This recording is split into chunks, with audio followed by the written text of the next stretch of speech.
তোমাদের সাহস হয় কি করে এই গাছ কাটার? তোমাদের না বলেছিলাম এই গাছের যেন কোনো রকম ক্ষতি না হয়, আর তোমরাই কিনা এই গাছ কেটে ফেলছো। এই গাছই যত নষ্টের গোড়া। এই গাছ না কেটে ফেললে আরো যে কত গ্রামবাসীর প্রাণ যাবে ভগবান জানে।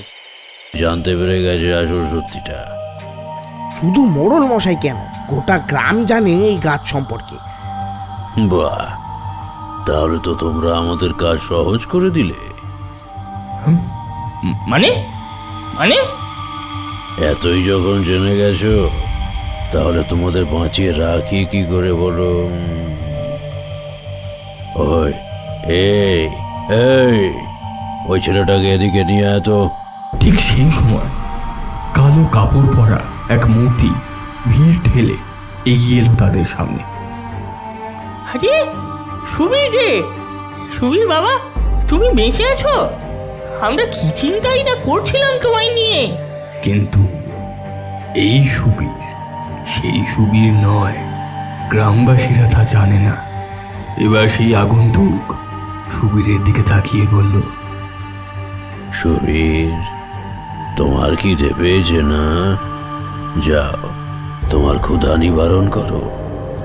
মনে রেখো, এরাই কিন্তু তোমাকে রেশমির থেকে দূরে সরিয়ে দিচ্ছে। যাও, এবার নিজের খিদে তেষ্টা নিবারণ করো, যাও। কয়েকজন আগন্তুক এবার সেই গ্রামবাসীদের চেপে ধরল। সুবীর এবার আস্তে আস্তে এগিয়ে গেল তাদের দিকে।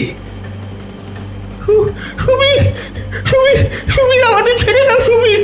আমরা আমরা তোমার কোনো ক্ষতি চাইনি বাবা। সুবীর, সুবীর, আমাদের ছেড়ে দাও, আমাদের ছেড়ে দাও সুবীর।